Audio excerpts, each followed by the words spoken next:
Hello जी, राम राम जी। कैसे हैं आप सभी? आई होप सब अच्छे होंगे। नायरा फैमिली ब्लॉग्स में स्वागत है एक बार फिर से आपका।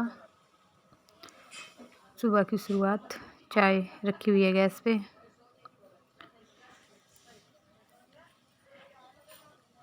सुबह की पहली चाय तो खैर हम 2 बार ही पीते, एक बार सुबह को, वो शाम को। ज़्यादा नहीं पीते, बीच में कोई आ जाता तो बना लेते हैं। सब्जी बाहर करी थी और मम्मी बना रही है अंगीठी पे रोटी। गर्म करो। वही ऊपर थोड़ी ठंड होती है इसलिए चूल्हा नहीं जलाते, अब यहीं पे बना लेते हैं। तो 8 बज चुके थे, रहती थी 5-7 मिनट की कसर। देखिए कितनी अच्छी आज बड़ी हुई है, इसमें दिख रही होगी, बिल्कुल लाल आई हुई है। नायरा सो की उठी नहीं थी तो उसका दरवाज़ा बंद किया हुआ था, क्योंकि आवाज़ सुनते ही उठ जाती है। एक तो गोरी की बोलते ही उठती है वो, अगर गोरी की आवाज़ आ जाए तो भी उठ जाती है। एक सुखमन की आवाज़ से उठती है ये। कितनी गहरी नींद में है वो। गोरी बोलेगी ना गाय, तभी उठ जाएगी और कहेगी नायरा, ये कह रही है, ये नायरा मेरे को बुला रही है।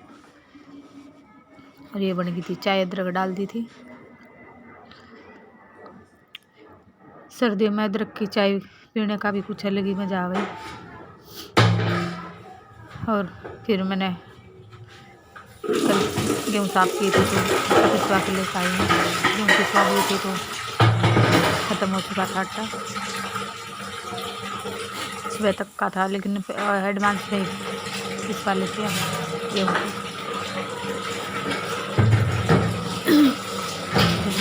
खाली कर लिया था, धो दिया, क्योंकि फिर 15-20 दिन तक इतना आटा पिसवाते 15-20 दिन भी चल जाए, 15-20 दिन तो चलता ही है। तो फिर जब भी गेहूँ पिसवाते हैं तो उसको धो के सुखा के ही डालती हूँ। तो ये धो दिया था, तेल का अच्छे से धो लिया था इसको, अच्छे से साबुन लगा के। और नायरा खेल रही थी अपने कमरे में, उठ गई थी वो क्योंकि नाश्ता वास्ता करने के बाद बर्तन भी धो लिए थे मैंने।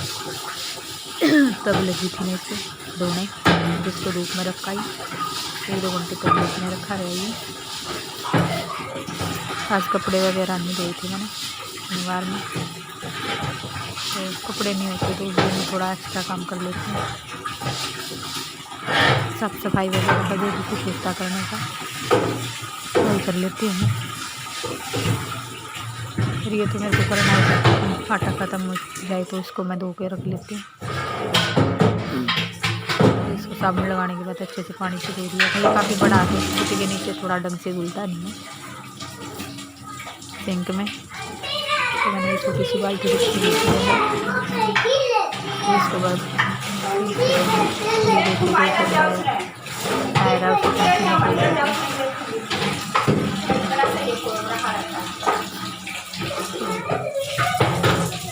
क्योंकि सुखमन की भी छुट्टी थी सैटरडे की, तकरीबन सुखमन की होती है सैटरडे की छुट्टी।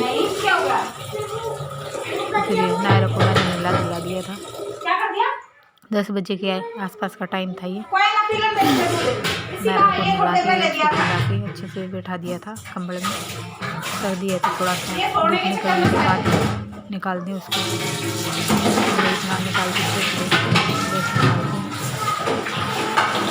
छोटा बच्चा आएगा, सर्दी लगी ना उसको तो फिर दिया चली जाएंगे, लेकिन वो ठीक नहीं होगी क्योंकि बच्चा भाई पानी में तो ना घुसती, तरह ओढ़ने पहनने में वो बड़ी दिक्कत करती है। टॉप तो पहनती है, जुराबों को निकाल देती है, कापर को निकाल देती है, चैन का तो ऐसा चैन खोलेगी और निकाल देगी। अब आगे से ध्यान रखना पड़ेगा, इसके लिए बटन के लेके आने पड़ेंगे सारे, या फिर बिल्कुल ही बंद। चैन को खोल लेती है और निकाल देती है, कपड़ों को सॉक्स निकाल के फेंक देती है, जूते निकाल के फेंक देती है। टॉप तो इसको पहनना ही नहीं होता। तो धुल गया था मेरा ये आटे का, और इसको फिर मैं धूप में रखी आई थी। सुबह सुबह ठंड थी भाई काफ़ी सारी, हाथ पैर अपने आप ही ठंडे हो रही थी बिल्कुल। ये देखिए गेहूँ पिसवा के रखी हुई आटा है, और फिर मैंने उसको रख के किचन को थोड़ा सा बाद में क्लीन किया था। और ये सोफे के नीचे पोचे को सुखा के फिर मैं भाई अंदर रख लेती हूँ। सोफे वगैरह के नीचे, बेड के नीचे भी नहीं रखती। झाड़ू और पोछा मेरा सोफे के नीचे ही होता है। झाड़ू तो हमेशा मेरी ये होती है, पोचे को सुखा के रख लेती हूँ, क्योंकि भाई झाड़ू पोछा रात को या नहीं छोड़ना चाहिए बाहर, तो मैं सुखाते ही इसको अंदर रख लेती हूँ। तो सोफे के नीचे था पोछा, तो लगा रही हूँ झाड़ू, और झाड़ू मैं बैठ के लगाती हूँ क्योंकि ये आदत मेरी मम्मी ने हमें दी है कि घर में बैठ के झाड़ू लगानी चाहिए। क्योंकि बेड वगैरह होते हैं, खड़े खड़े लगाओगे तो उसके नीचे झाड़ू कैसे लगाओगे, तो वही आदत है माँ की दी हुई कि बैठ के झाड़ू लगानी चाहिए घर में। बोलती थी कि भैंसों के थानों में लगा रही हो जो खड़े होकर झाड़ू लगाओगे, घर में तो बैठ के अच्छे से भैंस के थान समझते होंगे, यानी भैंसों के तबेले में। तो इसलिए कहती घर में बैठ कर आराम से चारों कोनों में झाड़ू लगानी चाहिए, और चारों कोनों में तो तभी लगेगी तब हम बैठेंगे खड़े खड़े। तो क्योंकि भाई घर में बेड भी होते हैं, खाट भी होती हैं, बहुत सारा सामान होता है, और उनके नीचे झाड़ू लगानी है तो फिर बैठना ही पड़ेगा। और भाई कुछ मेरे कमर में भी दिक्कत है, नहीं लगा सकती मैं झुक के झाड़ू। पहले स्लिप डिस्क की प्रॉब्लम थी, और अब जो नायरा हुई थी उस टाइम इंजेक्शन लगा हुआ, क्योंकि ये नायरा मेरी सिजेरियन से हुई थी। तो स्पाइन में इंजेक्शन लगाया जाता है, उसकी वजह से भी सर्दियों में बहुत दिक्कत होती है, कमर में बड़ी प्रॉब्लम होती है। सर्दियों में तो थोड़ी बढ़ी जाती है, गर्मियों में तो कम होती है, लेकिन सर्दियों में तो इतनी बढ़ जाती है ना, रात को तो बस लेटना ही 12 हो जाता है मेरे को।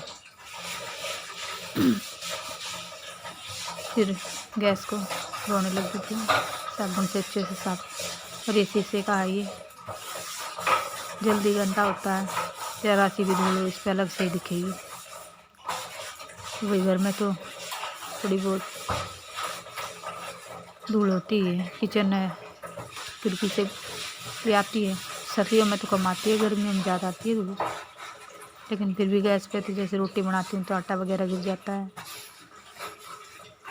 कई बार दूध भी निकल जाता है, चाय भी गिर जाती है जल्दबाजी में। नायरा का जैसे गर्म कर रही हूँ, नायरा रो रही है तो जल्दबाजी में थोड़ा बहुत गिर ही जाता है। तो फिर मैंने सिंक टूटी वगैरह भी साथ साथ साफ़ कर ली थी, क्योंकि स्लिप के ऊपर भी कुछ ना कुछ गिरता ही रहता, और सिंक तो वही बर्तनों से भरी रहती है। सिंक में तो एक दो बर्तन होता ही है, तो सिंक भी धो दिया था फिर मैंने। सिंक तो पता नहीं दिन में कितनी बार धुलता है, जब भी बर्तन धुलेंगे सिंक तो धुलता ही है।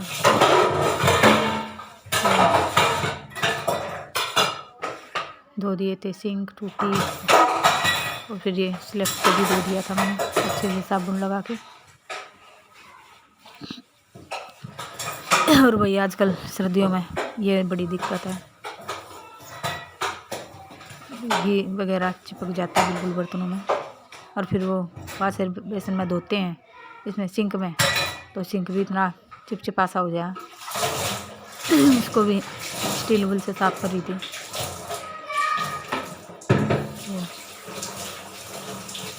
इतना ठंडा पानी, इतना आज तो कुछ ज़्यादा ही था, ठंड भी ज़्यादा थी आज। मैंने जूते भी नहीं निकाले, क्योंकि जूते मेरे हमेशा पैरों में होंगे, जूते तो बहुत कम निकालती हूँ मैं पूरी सर्दियों। दो जोड़ी जूते लाती हूँ मैं सर्दियों में, एक भीग जाए तो दूसरा। जैसे अब ये भीग जाएंगे काम करते टाइम, तो इनको धो के सुखा दूँगी, दूसरे टाइम लूँगी। 2 जोड़ी जूते तो ज़रूरी है जो घर का काम करते हैं उनके लिए। मेरे तो तकरीबन भीग ही जाते हैं भाई, पोछा वगैरह जैसे अब धो रही हूँ, अब थोड़े बहुत छींटे तो जरूर पड़ेंगे। तो फिर इनको धूप में रख देती हूँ, आती हूँ तभी इनको थोड़ा सा धो लेती हूँ। ज़्यादा गंदे हो तो धो लेती हूँ, नहीं तो थोड़ा सा ब्रश मार के वैसे ही साफ़ करके रख देती हूँ। फिर मैं लगी थी स्लिप पे, कुछ गिरा हुआ था, मैं चलो इसको धो ही देते हैं। साबुन लगा के फिर इसको धो दिया था।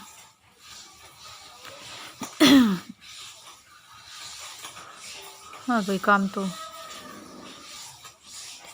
ऐसे ही चलता ही रहेगा, काम तो चलते रहना चाहिए, रुकने से कोई वो नहीं है। तो फिर साथ में स्लिप भी साफ़ कर दिया था, टाइल पे भी पोछा लगा दिया था, इस पे भी छिट्टे सब्जी वगैरह के लगते रहते हैं, कपड़ा मार दिया था। अब भाई आजकल मक्खियाँ बहुत ज़्यादा हो रही हैं, लाइट बंद करती है तो फिर अपने आप ये अंधेरे में भाग जाती हैं।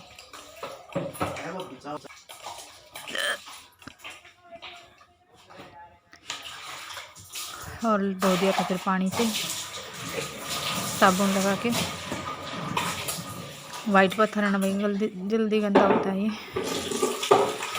तो सब्जी वगैरह बनती है तो थोड़ी बहुत हल्दी मिर्ची, थोड़ी बहुत मसाला वगैरह, टमाटर काटते हैं, थोड़ा उसका जूस वगैरह गिर ही जाता है। वैसे तो मैं हमेशा हाथ में कपड़ा रखती हूँ, लेकिन फिर भी दूसरे तीसरे दिन धो ही देती हूँ इसको मैं। जैसे लगे ना कि 2-3 दिन हो गए, थोड़ा सा सफ़ेद है, थोड़ा सा पीलापन आना शुरू हो जाता, तो फिर मैं इसको धो देती हूँ। फिर वाइपर से निकाल दिया था इसका पानी और फिर सूखे कपड़े से पोंछ दिया था सारे स्लिप को। सर्दी है ना तो थोड़ा सा सूखने में भी टाइम लगता है, सूखे कपड़े से पोंछ दो तो जल्दी साफ़ हो जाता, सूख जाता। फिर मैंने चला दिया था पंखा, टाइल पे भी मार दिया था कपड़ा, क्योंकि सब्जी वगैरह बनती हैं तो छींटे वगैरह लग जाते हैं इन पे भी। और फिर मयूर जग पीने का, इसको भी साथ साथ धो ही दिया था इसको भी, क्योंकि मैं नीचे मोटर चलाई थी तो आर ओ वगैरह हमने लगवा नहीं रखा है, हम सीधा ही सप्लाई का पानी पीते हैं। मटके में डाल पीने का पानी होता हमारा मटके में, मटके का पानी पीते हैं। और सब्जी वगैरह में डालते हैं, मेरे जग से ले लेते हैं। पीने को तो आर ओ लगवा सकते हैं पीने के पानी के, लेकिन भी मैं नारे के टाइम में जिस डॉक्टर से मैंने ट्रीटमेंट लिया ना, उस डॉक्टर ने मेरे को बताया था कि आर ओ का पानी बिल्कुल बेकार है, उसके जो भी होते हैं मिनरल्स वगैरह सब ख़त्म कर देता है आर ओ। सबसे बेस्ट मटके का पानी है। तो फिर उधर परलितर पर रहते थे तो था आर ओ, लेकिन हमने यहाँ नहीं लगवाया, फिर मटके का पानी यूज़ करते हैं हम सबसे बेस्ट। और इसमें डाल देती हूँ एक तांबे के लोटिया में पानी, मटके में तांबे का लोटा या गिलास कुछ भी बर्तन है उसके अंदर डाल देती हूँ।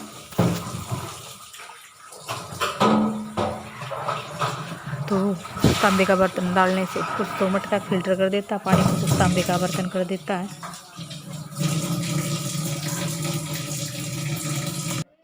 कहाँ जा रहा है इतने बड़े बड़े जूते लेके? कहाँ जा रहा है? अपनी सॉक्स क्यों उतारी है? पहनने अपने शूज खड़ी थी और मेरे को देखते निकाल के ऊपर रख दिए। हैं? कहाँ जा रहा है? पहले पापा के कपड़े पहन के जा, जूते पहन के जा। इधर आ, ये देखिए इसने जीने पे से इधर आ जा। उतरना भी आ गया और आजकल भाई चढ़ना अपने भी आ पापा के शूज पहनती है, मेरे पहनती है, अपने नहीं पहनती। इधर आओ, शूज पहनो ना। क्या शूज कहाँ आपके?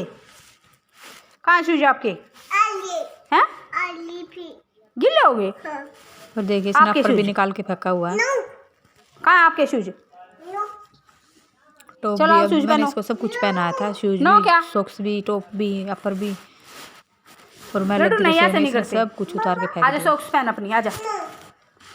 लड्डू नहीं ना बेटा, गिर जाएगा जीने से। देख इधर क्या दिखाती हूँ, जल्दी आ जल्दी आ। और ये देखिए एक जूस के फिर चक्कर में बना दिया कितना था काम जूस फैल मैंने। जाता है। हाँ ऑरेंज जूस। ये देखिए, ये बचा मेरे लिए, सबने पी लिया। भाई अब तो तकरीबन रोज ही जूस बन रहा है। और ये प्रेस करने लगी थी, फिर कुछ कपड़े प्रेस हो गए थे। प्रेस भाई धोना, प्रेस करना, कपड़े तो बस जिस दिन कपड़े धोती हूँ उस दिन प्रेस नहीं करती, जिस दिन प्रेस करती हूँ उस दिन कपड़े नहीं धोती हूँ। तो जूस तो अब तकरीबन रोज ही बन रहा है, क्योंकि अच्छे संतरे आए हुए हैं, संतरे और मौसमी। तो जूस दोपहर में बना ही लेते हैं।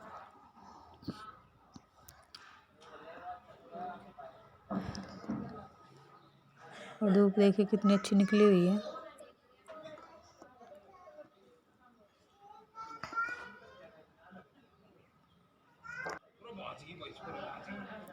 तो वही इस ब्लॉग को हम करते हैं यहीं पे एंड।